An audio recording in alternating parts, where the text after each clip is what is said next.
नमस्कार दोस्तों, आप सभी का स्वागत है आपके अपने YouTube चैनल जिसका नाम है स्टडी विद सुरेश। दोस्तों, आज इस वीडियो में हम मॉक टेस्ट 1 जो है उसको कंप्लीट करेंगे। ये जो मॉक टेस्ट रहेगा ये हरियाणा जीके से रिलेटेड रहेगा। इसमें हम हरियाणा जीके के जो क्वेश्चन HSSC एग्ज़ाम में पूछे जाते हैं उनको हम डिस्कस करेंगे। दोस्तों, इम्पोर्टेंट क्वेश्चन हैं और आपको ये वीडियो कैसी लगी आप कमेंट करके ज़रूर बताएं। अगर आपको वीडियो अच्छी लगी है तो आप कमेंट करके बताएं कि आपको वीडियो अच्छी लगी। अगर आपको कुछ कमी लगती है तो आप वो कमी भी बताएंगे, जिसको हम नेक्स्ट वीडियो में उसको हम दूर कर सकें। और अगर वीडियो अच्छी लगी है तो ज़्यादा से ज़्यादा आप अपने व्हाट्सएप ग्रुप में वीडियो को शेयर करें, अपने दोस्तों को चैनल के बारे में बताएं, वीडियो के बारे में बताएं और वीडियो को लाइक ज़रूर करें। दोस्तों देखिए दोस्तों, इसमें जो समय को बचाने के लिए कुछ क्वेश्चन हैं वो बिल्कुल छोटे लैंग्वेज में लिखे गए हैं, तो आप समझ सकते हैं कि ये हरियाणा जीके की वीडियो है तो हरियाणा से रिलेटेड ही इसमें क्वेश्चन पूछे गए हैं। जिस प्रकार मैं अगर इस फॉर एग्जांपल मैं आपको बताता हूँ कि न्यूनतम साक्षरता दर वाला जिला अगर ये लिखा गया है तो आप बता सकते हैं कि मैं हरियाणा से रिलेटेड ही बात कर रहा हूँ। आप इतना समझ सकते हैं।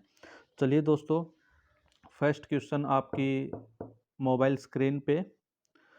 शिव चौदस उत्सव, जो शिव चौदस उत्सव है वो अम्बाला ज़िले में मनाया जाता है। ये क्वेश्चन एग्जाम में पूछा जाता है कि शिव चौदस जो उत्सव है वो किस ज़िले में मनाया जाता है। आप बताएंगे अम्बाला ज़िले में मनाया जाता है। उसके बाद नेक्स्ट क्वेश्चन है 1857 की क्रांति में अंग्रेज़ों का साथ दिया था। जो 1857 की क्रांति हुई थी दोस्तों, उसमें कुछ रियासत ऐसी थी जिन्होंने अंग्रेज़ों का साथ दिया था। वो रियासत थी जींद, नाभा और पटियाला रियासत। ये एग्ज़ाम में पूछा जाता है। 4 रियासत ऑप्शन में दी जाती हैं और ये पूछा जाता है कि इनमें से किस रियासत ने अंग्रेज़ों का साथ नहीं दिया था। तो आप बताएंगे कि जींद, नाभा और पटियाला जो रियासत थी उसने अंग्रेज़ों का साथ दिया था। दोस्तों, 1857 की जो क्रांति है वो हरियाणा में अम्बाला से शुरू हुई थी। आप ये भी याद रखेंगे। चलिए दोस्तों, नेक्स्ट क्वेश्चन है अनुसूचित जनजाति वाला जिला। हरियाणा में कौन सा जिला है जो अनुसूचित जनजाति वाला है। आप बताएंगे हिसार जिला है। दोस्तों याद करेंगे, अनुसूचित जनजाति वाला जिला कौन सा है, हिसार है, याद रखेंगे। उसके बाद नेक्स्ट क्वेश्चन है हरियाणा में सबसे ज़्यादा वर्षा। हरियाणा में जो सबसे ज़्यादा वर्षा किस स्थान पे होती है, वो छछरौली में होती है और जो छछरौली स्थान है वो यमुनानगर में है। हरियाणा में सबसे ज़्यादा वर्षा छछरौली में होती है और छछरौली कहाँ है, यमुनानगर में है। दोस्तों इसे हरियाणा का चेरापूंजी कहा जाता है। आप ध्यान रखें, ये क्वेश्चन भी पूछा जाता है कि हरियाणा का चेरापूंजी किसे कहा जाता है। वो छछरौली को कहा जाता है क्योंकि यहाँ पे सबसे ज़्यादा वर्षा होती है। उसके बाद नेक्स्ट क्वेश्चन है कि सभी गांवों तक बिजली पहुंच गई थी। हरियाणा में सभी गांव, जितने भी गांव हैं वहां तक बिजली पहुंच गई थी। कब तक पहुंच गई थी ये पूछा जाता है। तो 1970 सन 1970 तक हरियाणा के सभी गांवों तक बिजली पहुंच गई थी। और किस मुख्यमंत्री ने, किस सीएम ने ये कार्य किया था, चौधरी बंसी लाल। आप बताएंगे, ये भी क्वेश्चन पूछा जा सकता है कि किस मुख्यमंत्री के समय पे हरियाणा के सभी गांवों तक बिजली पहुंच गई थी। तो चौधरी बंसीलाल के समय हरियाणा के सभी गांवों तक बिजली पहुंच गई थी। दोस्तों ये अपने आप में बहुत बड़ी बात थी। सन 1970 तक हरियाणा के सभी गांवों तक बिजली पहुंच गई थी। आप बता देंगे। उसके बाद नेक्स्ट क्वेश्चन है दोस्तों, हरियाणा में राज्यसभा सीटें कितनी हैं। दोस्तों हरियाणा में राज्यसभा सीटें 5 हैं। लोकसभा सीटें पूछा जाए तो लोकसभा सीटें 10 हैं और विधानसभा सीटें पूछी जाए तो विधानसभा सीटें 90 हैं। दोस्तों इसमें आरक्षित सीटें, अगर आरक्षित रिजर्व्ड सीटें अगर पूछी जाती हैं विधानसभा में तो 17 सीट हैं। दोस्तों विधानसभा में टोटल सीट 90 हैं और उसमें आरक्षित सीट अगर रिजर्व्ड सीट की बात करें तो 17 हैं और लोकसभा सीट की बात करें दोस्तों तो 10 हैं और राज्यसभा सीट की बात करें हरियाणा में तो 5 हैं। उसके बाद नेक्स्ट क्वेश्चन पूछा जाता है कि हरियाणा में कांग्रेस की स्वर्ण जयंती कब मनाई गई थी। हरियाणा में कांग्रेस की स्वर्ण जयंती 28 दिसंबर 1935 को मनाई गई थी। इंपॉर्टेंट क्वेश्चन है, स्टार डाल लेंगे कि हरियाणा में कांग्रेस की जो स्वर्ण जयंती है वो 28 दिसंबर 1935 को मनाई गई थी। दोस्तों उसके बाद नेक्स्ट क्वेश्चन है कि हिसार व अग्रोहा से किस प्रकार के सिक्के मिले हैं। हिसार और अग्रोहा साथ साथ पढ़ते हैं, हिसार और अग्रोहा। और वहाँ से किस प्रकार के सिक्के मिले हैं? वहाँ से सिक्के मिले हैं पंचमार्क सिक्के दोस्तों। किस प्रकार के सिक्के मिले हैं? पंचमार्क सिक्के मिले हैं। क्वेश्चन इस प्रकार से भी पूछा जा सकता है कि पंचमार्क सिक्के हरियाणा में कहाँ से मिले हैं? तो आप बताएंगे हिसार और अग्रोहा से मिले हैं।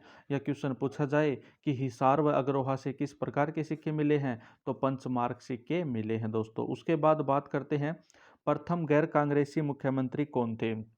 देखिए, जब हरियाणा आपको पता है कि 1966 में बना था पंजाब से अलग होकर, तो उस समय पे कांग्रेस एक बहुत बड़ी पार्टी थी। पर हरियाणा में जो प्रथम मुख्यमंत्री बनाए गए थे पंडित भगवत दयाल शर्मा, हरियाणा के प्रथम सीएम जो 1966 में हरियाणा बना था, उस समय पे हरियाणा के प्रथम सीएम थे पंडित भगवत दयाल शर्मा। आप याद रखेंगे, भगवत दयाल शर्मा।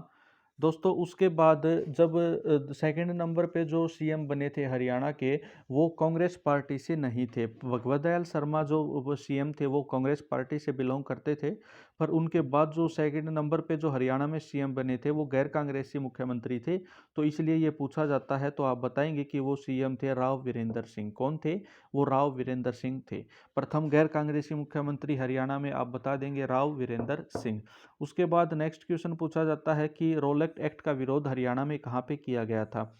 देखिए, रोलेक्ट एक्ट का विरोध लिखा गया है अंबाला में। दोस्तों आप बता सकते हैं, रोलेक्ट एक्ट का विरोध वैसे तो काफ़ी जगह पे किया गया था, पूरे भारत में किया गया था, पर हम यहाँ पे हरियाणा जीके पढ़ रहे हैं तो हरियाणा से रिलेटेड ही हम यहाँ पे बात करेंगे दोस्तों। अगर मैं नेशनल राष्ट्रीय लेवल की अगर बात करूँगा तो मैं उसको क्वेश्चन में मेंशन जरूर करूँगा, आप ध्यान रखेंगे। तो हरियाणा में पूछा गया है कि रोलेक्ट एक्ट का विरोध कहाँ किया गया था? हरियाणा में रोलेक्ट एक्ट का विरोध किया गया था अंबाला में। कहाँ पे किया गया था? अंबाला में किया गया था दोस्तों, याद रखेंगे। उसके बाद नेक्स्ट क्वेश्चन पूछा जाता है कि हरियाणा में जो शराबबंदी है वो किस सीएम ने की थी, कौन से मुख्यमंत्री ने की थी? ये एक अच्छा निर्णय था, अपने आप में काफ़ी बड़ा निर्णय था, और ये निर्णय, ये डिसीजन लिया था चौधरी बंसी लाल ने। तो हरियाणा में जो शराबबंदी है वो 1 जुलाई 1996 को की गई थी दोस्तों, और ये चौधरी बंसी लाल ने ये इतना बड़ा कार्य किया था। उसके बाद नेक्स्ट क्वेश्चन है लोकसभा की आरक्षित सीटें। देखिए दोस्तों, लोकसभा की कुल सीटें हरियाणा में कितनी हैं? 10। कितनी हैं दोस्तों? 10 हैं। और लोकसभा की आरक्षित सीटें, रिजर्व्ड सीटें अगर पूछी जाए तो क्या, कौन, कितनी हैं? 2 हैं दोस्तों। हरियाणा में लोकसभा की रिजर्व्ड सीट, आरक्षित सीट अगर पूछी जाए तो आप बता देंगे कितनी हैं? 2 सीटें हैं। उसके बाद नेक्स्ट क्वेश्चन है नवीन पद्धति से बनाया गया पहला शहर। नवीन पद्धति का मतलब ये है कि बिल्कुल बिल्कुल एक पहले उसका मॉडल तैयार किया जाता है, एक मतलब नवीन पद्धति से, बिल्कुल नई पद्धति से हरियाणा में पहला शहर कौन सा बनाया गया था या बसाया गया था? वो था करनाल दोस्तों। कौन सा था? करनाल था। उसके बाद नेक्स्ट क्वेश्चन है डमरू का बड़ा रूप। ये क्वेश्चन काफ़ी बार एग्जाम में पूछा गया है कि डमरू का बड़ा रूप कौन सा होता है? वो होता है डेरू। डेरू जो होता है वो डमरू का बड़ा रूप होता है। ये क्वेश्चन एग्जाम में काफ़ी बार पूछा भी गया है। उसके बाद नेक्स्ट क्वेश्चन है दोस्तों खिजर खान का मकबरा। खिजर खां का जो मकबरा है वो कहाँ पे है? आप बताएंगे सोनीपत। कहाँ पे है? सोनीपत है। खिजर खां का मकबरा सोनीपत जिले में है। उसके बाद नेक्स्ट क्वेश्चन है च्यवन ऋषि की याद में मेला कहाँ लगता है? जो च्यवन ऋषि थे उनकी याद में हर साल मेला कहाँ लगता है? आप बताएंगे ढोसी की पहाड़ी। कहाँ है? ढोसी की पहाड़ी पे लगता है, महेंद्रगढ़ जिले में। कौन से जिले में? महेंद्रगढ़ जिले में ढोसी की पहाड़ी पे च्यवन ऋषि की याद में मेला लगता है। उसके बाद बात कर लेते हैं नेक्स्ट क्वेश्चन की शिवालिक पर्वत श्रेणियां हरियाणा में कहाँ है? शिवालिक पर्वत श्रेणियां हरियाणा में उत्तर पूर्वी भाग में है। ये पूर्व दिशा है, ये उत्तर दिशा है, तो ये जो ये डायरेक्शन है, उत्तर पूर्वी जो दिशा है, यहाँ पे हरियाणा में शिवालिक की श्रेणियां हैं, शिवालिक की पहाड़ियां हैं। उसके बाद नेक्स्ट क्वेश्चन पूछा जाता है कि हथिनी कुंड बैराज परियोजना कहाँ पे है? हथनी कुंड बैराज परियोजना। दोस्तों हथनी कुंड बैराज परियोजना है वो यमुनानगर जिले में है। कहाँ पे है? यमुनानगर जिले में। आप बता देंगे हथनी कुंड बैराज परियोजना हरियाणा में यमुनानगर जिले में है। यमुनानगर जिले में क्या करती है? यमुना नदी प्रवेश करती है और यहाँ पे हथनी कुंड बैराज परियोजना है। और मैं आपको बताऊं कि जो यमुना नदी है वो हरियाणा और उत्तर प्रदेश के बीच सीमा बनाती है, बॉर्डर बनाती है, सीमा बनाती है। 320 किलोमीटर की सीमा बनाती है। कितना? 320 किलोमीटर। ये भी एग्जाम में पूछा जाता है। उसके बाद केएमपी का पूरा नाम पूछा गया है, कुंडली मानेसर पलवल। क्या है? कुंडली मानेसर पलवल। के से कुंडली हो जाएगा, एम से मानेसर हो जाएगा और पी से पलवल हो जाएगा। कुंडली मानेसर पलवल केएमपी का पूरा नाम है। श्री कृष्ण संग्रहालय। श्री कृष्ण संग्रहालय कहाँ है? कुरुक्षेत्र में है। आप बता सकते हैं कि कुरुक्षेत्र में महाभारत का युद्ध हुआ था और वहाँ पे भगवान श्री कृष्ण ने अर्जुन को गीता का उपदेश दिया था। तो जो श्री कृष्ण संग्रहालय है वो कहाँ होगा? आप बता सकते हैं, नॉर्मली आप याद रख सकते हैं कि वो कुरुक्षेत्र में ही होगा। उसके बाद क्वेश्चन पूछा गया है कि बीरबारा वन्य जीव अभ्यारण्य कहाँ पे है? बीरबारा वन्य जीव अभ्यारण्य दोस्तों जींद में है। कहाँ पे है? जींद में। जो वीर होता है, वीर को हम वीर पढ़ेंगे, वीर वीर वीर होता है उसी को जिंदा रहने का हक होता है। दोस्तों जो वीर होगा वही क्या रहेगा? जिंदा रहेगा। तो इससे हम याद कर लेंगे कि जो बीरबारा वन्य जीव अभ्यारण्य है वो कहाँ पे है? जींद में है। नेक्स्ट क्वेश्चन है दोस्तों, ऐसा जिला जिसमें कोई रेलवे लाइन नहीं है। हरियाणा का ऐसा जिला, देखिए आज के टाइम पे इस टाइप का जिला भी हरियाणा में है। बड़ी शर्म की बात है जहाँ पे कोई रेलवे लाइन नहीं है। वो कौन सा जिला है? मेवात जिला है। कौन सा जिला है? मेवात या नूह जिला है? मेवात है। आप बताएंगे। उसके बाद नेक्स्ट क्वेश्चन है कि फतेहाबाद जिले का रेलवे स्टेशन मुख्यालय कहाँ पे है? फतेहाबाद जो हरियाणा का जिला है उसका जो रेलवे स्टेशन का मुख्यालय है वो कहाँ पे है? जाखल है। कहाँ पे? कौन से स्थान पे है? जाखल में है।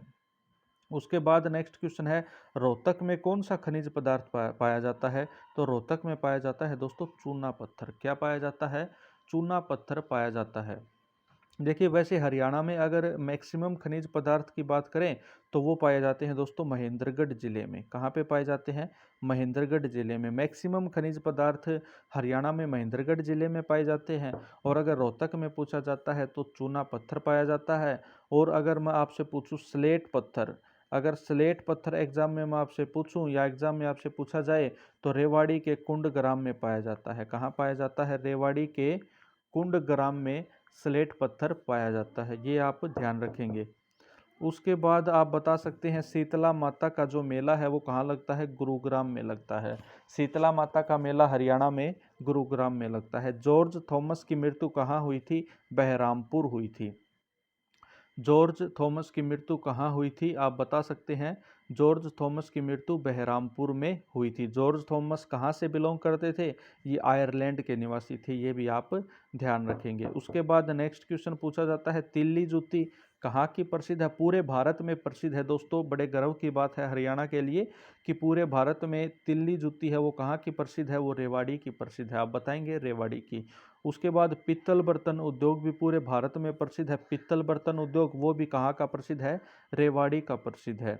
उसके बाद बिल्कुल इजी क्वेश्चन है, महाभारत का युद्ध कहाँ हुआ था? आप बताएंगे कुरुक्षेत्र में हुआ था। मधुमक्खी पालन केंद्र कहाँ है? मधुमक्खी पालन केंद्र, ये स्टार डालने, ये भी इंपॉर्टेंट क्वेश्चन है। मधुमक्खी पालन केंद्र हरियाणा में शाहबाद है। शाहबाद कहाँ पड़ता है? शाहबाद कुरुक्षेत्र में पड़ता है। कुरुक्षेत्र जिले में होता है शाहबाद मधुमक्खी पालन केंद्र। उसके बाद नेक्स्ट क्वेश्चन है सर्वाधिक किस फल की खेती की जाती है? हरियाणा में सर्वाधिक, सबसे अधिक किस फल की खेती की जाती है? वो की जाती है आम की। दोस्तों आम आदमी है, आप याद रखेंगे हरियाणा में सभी आम आदमी हैं। कोई हाई फाई स्टेट नहीं है। कोई ज़्यादा पढ़े लिखे भी नहीं है, ज़्यादा अमीर भी नहीं है, ज़्यादा गरीब भी नहीं है। कोई मतलब आम आदमी रहते हैं यहाँ पे। तो आम की खेती ज़्यादा की जाती है, आप याद रखेंगे। उसके बाद नेक्स्ट क्वेश्चन है कि हरियाणा की जो द्वितीय भाषा है वो कौन सी है? पंजाबी है दोस्तों। कौन सी है? पंजाबी। ये क्वेश्चन एग्जाम में पूछा गया था, लेटेस्ट ही एग्जाम में पूछा गया था। और जो ये पंजाबी भाषा है ये 2010 में भूपेंद्र सिंह हुड्डा ने इसको मतलब ये दर्जा दिया था द्वितीय भाषा पंजाबी का। उसके बाद नेक्स्ट क्वेश्चन है गीता का उपदेश देखिए, गीता का उपदेश जो महाभारत है उससे क्वेश्चन पूछे जाते हैं कि कितने दिन महाभारत का युद्ध चला था, वो 18 दिन चला था, आप याद रखेंगे। इसीलिए महाभारत में कितने पर्व हैं, 18 पर्व हैं दोस्तों, ये पूछा जाता है। और ये कहाँ हुआ था महाभारत का युद्ध, ये कुरुक्षेत्र में हुआ था। अब इसमें गीता का उपदेश किसने किसको दिया था, भगवान श्री कृष्ण ने अर्जुन को दिया था। अब क्वेश्चन क्या पूछा जाता है कि जो गीता का उपदेश है वो किस पेड़ के नीचे दिया था। इसमें काफ़ी बच्चे कंफ्यूज हो जाते हैं पीपल और बरगद के पेड़ के बीच। काफ़ी बच्चे पीपल को राइट आंसर कर देते हैं, पर वो गलत होता है। आप ध्यान रखेंगे, जो गीता का उपदेश है वो भगवान श्री कृष्ण ने अर्जुन को बरगद के पेड़ के नीचे दिया था दोस्तों। किस पेड़ के नीचे दिया था, बरगद के पेड़ के नीचे दिया था। और वो स्थान भी एग्जाम में पूछा जाता है, पूछा भी गया है कि किस स्थान पे गीता का उपदेश दिया था। ज्योतिसर सरोवर के पास भगवान श्री कृष्ण ने गीता का उपदेश दिया था। किस पेड़ के नीचे दिया था, आप बताएंगे, बरगद के पेड़ के नीचे दिया था। उसके बाद नेक्स्ट क्वेश्चन है, दाहिने हाथ का शंख। दाहिने हाथ का शंख किसकी रचना है, ये एग्जाम में क्वेश्चन, ये स्टार डालने दोस्तों, ये एग्जाम में पूछा जाता है, पूछा भी गया है। दाहिने हाथ का शंख जो रचना है वो गुलाम हुसैन शाह की है। किसकी है दोस्तों, गुलाम हुसैन शाह की है। देखिए, याद कैसे करेंगे आप, दाहिने हाथ का शंख, अगर कोई मेरे दाएं हाथ, मैं कह देता हूं कि वो तो मेरे दाएं हाथ का खेल है, मेरे दाएं हाथ का काम है, या फिर मैं किसी व्यक्ति को कोई काम करवाना है और मैं बोल दूं कि वो तो मेरे दाएं, देखिए वैसे बाएं बोला जाता है कि वो तो मेरे बाएं हाथ का खेल है, पर हम यहाँ पे याद करने के लिए दोस्तों इसको दाएं हाथ का कर लेते हैं। हमें तो अपना क्वेश्चन याद करने से मतलब है, हमें एग्जाम में अपने क्वेश्चन को राइट टिक करना है, तो बाएं को हम दाएं कर लेते हैं दोस्तों।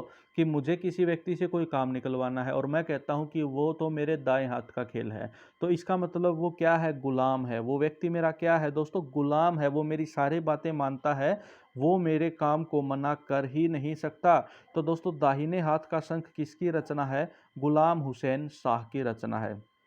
सांझा सिर, सांझा सिर भी एग्जाम में पूछा जाता है। सांझा सिर भी एक रचना है दोस्तों, ये किसकी है, रामफल चहल की रचना है। किसकी रचना है, रामफल चहल की रचना है दोस्तों, रचना है। देखिए, सांझा सिर जो भगवान राम थे, अभी पीछे लॉकडाउन हुआ था 2020 में, तो रामायण सबसे ज़्यादा चली थी दोस्तों। फर्स्ट नंबर पे शो जो चला था टीआरपी में, वो 2020 में रामायण चली थी। तो हर व्यक्ति ने रामायण को अच्छे से देखा था, पहले भी देखा हुआ था, अब लेटेस्ट भी देखा था। तो दोस्तों, जो राम जो थे, भगवान राम थे, वो क्या करते थे, वो देखिए हमारे हरियाणवी में एक जो शब्द होता है साझा, क्या होता है, साझा। साझा मतलब होता है एक साथ दोस्तों, साथ रहना। तो जो भगवान राम थे, रामफल चहल से हम क्या चुरा लेते हैं, राम ले लेते हैं। राम थे वो साझा रहने में विश्वास रखते थे, वो चाहते थे कि हम सारे भाई और सभी मिलके हम एक साथ रहें, साझा में रहें। तो दोस्तों, सांझा शेर किसकी रचना हुई, इससे हम याद कर लेंगे, रामफल चहल की रचना हुई। उसके बाद दोस्तों, भगवान हनुमान का जन्म स्थल, भगवान हनुमान जो थे उनका जन्म स्थल है दोस्तों कैथल जिला है। कौन सा जिला है, कैथल जिला है। भगवान हनुमान के जन्म स्थल के कारण ही कैथल जिले को कपि स्थल कहा जाता है दोस्तों। कपि स्थल किस जिले को कहा जाता है, आप बता देंगे, कैथल जिले को कहा जाता है। और भगवान हनुमान का जन्म स्थल कैथल हो गया। नवग्रह कुंड के कारण छोटी काशी किसे कहा जाता है, कैथल को कहा जाता है। मंदिरों की अधिकता के कारण छोटी काशी किसे कहा जाता है, भिवानी को कहा जाता है। दोस्तों, दो अलग अलग क्वेश्चन है, कैथल को भी छोटी काशी कहा जाता है और भिवानी को भी छोटी काशी कहा जाता है। देखिए, अगर क्वेश्चन पूछा जाए कि नवग्रह कुंड के कारण कैथल में क्या है, नवग्रह कुंड है, नवग्रह कुंड के कारण छोटी काशी किसे कहा जाता है, तो कैथल को कहा जाता है। और भिवानी में क्या है दोस्तों, मंदिर बहुत ज़्यादा है, मंदिरों की अधिकता है, और मंदिरों की अधिकता के कारण छोटी काशी किसे कहा जाता है, भिवानी को कहा जाता है। उसके बाद क्वेश्चन है, YMCA विश्वविद्यालय कहाँ है, फरीदाबाद जिले में है दोस्तों। कहाँ पे है, YMCA विश्वविद्यालय, इंजीनियरिंग विश्वविद्यालय कहाँ पे है, फरीदाबाद जिले में है। हरियाणा में सबसे कम साक्षरता वाला जिला, जिसकी साक्षरता दर सबसे कम है, जहाँ पे पढ़े लिखे व्यक्ति सबसे कम है दोस्तों, वो मेवात जिला है। कौन सा है, मेवात जिला है। और सबसे अधिक साक्षरता दर वाला जिला कौन सा है हरियाणा में, गुरुग्राम है। देखिए दोस्तों, याद कैसे करेंगे, जो सबसे अधिक साक्षर जहाँ पे जो व्यक्ति होंगे वो इसका मतलब वो सभी क्या हैं, गुरु हैं दोस्तों, क्या है, गुरु हैं। तो गुरुग्राम सबसे अधिक साक्षरता दर वाला जिला हो जाता है। चौधरी देवीलाल विश्वविद्यालय कहाँ है, सिरसा में है। ये क्वेश्चन भी पूछा जाता है। चौधरी देवीलाल विश्वविद्यालय हरियाणा में कहाँ पे है, किस जिले में है, सिरसा में है। चलिए दोस्तों नेक्स्ट क्वेश्चन है, जनरल वीके सिंह का जन्म कहाँ हुआ था, किस जिले में हुआ था, किस जिले से बिलोंग करते हैं, भिवानी से बिलोंग करते हैं। जनरल वीके सिंह हरियाणा के किस जिले से बिलोंग करते हैं, भिवानी जिले के बापोड़ा गांव से करते हैं। बापोड़ा गांव है भिवानी के पास ही, वहां से जनरल वीके सिंह बिलोंग करते हैं। भारत धर्म महामंडल की स्थापना किसने की थी, भारत धर्म महामंडल की स्थापना की थी पंडित दीनदयाल शर्मा ने। जो भारत धर्म महामंडल है उसकी स्थापना की थी दोस्तों पंडित दीनदयाल शर्मा ने, आप ध्यान रखेंगे। उसके बाद नेक्स्ट क्वेश्चन क्या है, नेक्स्ट क्वेश्चन कहता है हरियाणा और पंजाब की सीमा निर्धारित की कोई किस आयोग ने की थी। हरियाणा, हमेशा हम सबको पता है कि हरियाणा जो है वो पंजाब से अलग होकर राज्य बनाया गया था, तो उसकी जो सीमा का जो निर्धारण किया गया था वो किस आयोग ने किया था, जे.सी. शाह आयोग ने किया था। ध्यान रखेंगे, इंपॉर्टेंट क्वेश्चन है। हरियाणा और पंजाब की सीमा का निर्धारण जे.सी. शाह आयोग ने किया था। और अगर क्वेश्चन पूछा जाए कि किस किस बेस पे किया था, जो सीमा का निर्धारण है वो किस बेस पे किया था, भाषा के आधार पे। किस पे किया था दोस्तों, भाषा के आधार पे किया था। जो पंजाबी बोलने वाले व्यक्ति हैं और जो हिंदी बोलने वाले व्यक्ति हैं उनके बेस पे क्या किया था, सीमा का निर्धारण किया गया था। किसने किया था, जे.सी. शाह आयोग ने किया था। उसके बाद नेक्स्ट क्वेश्चन है, पंजाब केसरी किसे कहा जाता है, पंजाब केसरी कहा जाता है लाला लाजपत राय को। लाला लाजपत राय को क्या कहा जाता है, पंजाब केसरी कहा जाता है। उसके बाद नेक्स्ट क्वेश्चन है, रावण का मेला हरियाणा में किस जिले में लगता है। रावण का मेला लगता है नूह में या मेवात में। कहाँ लगता है, नूह जिले में लगता है या मेवात जिले में लगता है। नेक्स्ट क्वेश्चन मैंने आपको बता दिया है कि नवग्रह कुंड के कारण, नवग्रह कुंड के कारण छोटी काशी किसे कहा जाता है, कैथल को कहा जाता है। या पूछा जाए कि हरियाणा के किस जिले में नवग्रह कुंड हैं, तो आप बताएंगे कैथल में है। भद्रकाली शक्तिपीठ हरियाणा के किस जिले में है, भद्रकाली जो शक्तिपीठ है वो कुरुक्षेत्र में है। कहाँ पे है, कुरुक्षेत्र में है। Rajiv Gandhi education city, Rajiv Gandhi education city किस जिले में है, सोनीपत में है। कहाँ पे है, सोनीपत में। एचपीएससी का मुख्यालय ये सबको पता होना चाहिए, ये तो बिल्कुल बेसिक सी बात है। एचपीएससी का मुख्यालय कहाँ पे है, पंचकुला में है। कहाँ पे, पंचकुला में। होडल की सराय का निर्माण किसने करवाया था, होडल, होडल जगह कहाँ पे है, पलवल में है। कहाँ पे है, पलवल में है। और होडल की सराय का जो निर्माण कराया गया था वो तोमर राजा सूरजमल ने करवाया था। किसने करवाया था, राजा सूरजमल ने करवाया था। दोस्तों वीडियो आपको कैसी लगी आप ज़रूर बताएं। और दोस्तों अगर आप हमें सपोर्ट करना चाहते हैं, देखिए मुझे पता है कि ये जो वीडियो है वो ज़्यादातर बेरोजगार युवा देखेंगे, जिनके पास जॉब नहीं है, जो जॉब की तैयारी करते हैं वही देखेंगे। पर फिर भी मैं आपको बता देता हूँ कि कोई ऐसा व्यक्ति जो इस वीडियो को देख रहा है और फाइनेंशियली थोड़ा सा स्ट्रोंग है दोस्तों, तो मैं आपको बता दूं कि अगर आप हमें सपोर्ट करना चाहते हैं तो दोस्तों आप हमें सपोर्ट कर सकते हैं। हमारा फ़ोन पे या फिर पेटीएम, फ़ोन पे या जो हमारा पेटीएम जो नंबर है दोस्तों, वो मैं आपको बता देता हूँ, 8607426478। दोस्तों फ़ोन पे या जो हमारा पेटीएम नंबर है 8607426478, ये हमारा फ़ोनपे और पेटीएम नंबर है। अगर आप हमें थोड़ा सा सपोर्ट करना चाहते हैं तो आपका वेलकम है दोस्तों। जितना आप सपोर्ट करेंगे, तो जितना दोस्तों हमारे पास आप कुछ पैसा, ज़्यादा नहीं कहते कि मतलब ये नहीं कि आप कुछ ज़्यादा सेंड करें, आप जितना आपकी मर्ज़ी हो, जितना आप सपोर्ट कर सकते हैं। अगर आप ना ही कर सकते हैं, आप बेरोज़गार हैं, आप फाइनेंशियली वीक हैं, तो दोस्तों कोई ज़रूरत नहीं है, आपका वेलकम है, आप हमारे चैनल के साथ जुड़े रहें। पर दोस्तों फिर अगर आप थोड़े से, मैं आपको फिर से बता देता हूं कि अगर आप फाइनेंशियली थोड़े स्ट्रोंग हैं और आप हमें सपोर्ट करना चाहते हैं, तो ये हमारा पेटीएम फ़ोनपे नंबर मैंने आपको बता दिया है। फिर से लिख देता हूँ, 860742 26,478। ये पेटीएम या फिर फ़ोनपे के ज़रिए आप यहाँ पे हमारे पास कुछ मनी है वो सेंड कर सकते हैं। जितना मनी हमारे पास आएगा, जितना पैसा हमारे पास आएगा दोस्तों, उसका 50% पैसा, 50% जो पैसा है वो किसी अच्छे कार्य के लिए, अच्छे कार्य का मतलब ये है कि पेड़ पौधे लगाने के लिए, या किसी ज़रूरतमंद को खाना खिलाने के लिए, या फिर गाय को चारा डालने के लिए, उसमें हम उसका प्रयोग करेंगे। दोस्तों मान लेते हैं हमारे पास 100 रुपये आए, तो हम उसमें से 50 रुपये हैं वो हम या तो कोई पेड़ लगाएंगे, या हम किसी गाय को चारा डालेंगे, या हम किसी ज़रूरतमंद की मदद करेंगे। दोस्तों 50% जो आप हमारा सपोर्ट करेंगे, उसका 50% दोस्तों अच्छे कार्य के लिए यूज़ किया जाएगा। बिल्कुल उसका जो 50% होगा दोस्तों, वो किसी अच्छे कार्य के लिए, वो भगवान से हम प्रे करेंगे कि जो आपने जो पैसा दिया है उसका 50% किसी अच्छे कार्य में लग जाए। चलिए दोस्तों, वीडियो देखने के लिए आपका थैंक यू, धन्यवाद। वीडियो कैसी लगी हमें कमेंट करके ज़रूर बताएं, और दोस्तों चैनल को सब्सक्राइब करें, और अपने दोस्तों को भी कहें कि चैनल को ज़्यादा से ज़्यादा सब्सक्राइब करें। वीडियो देखने के लिए थैंक यू, धन्यवाद। जय हिंद दोस्तों, जय भारत।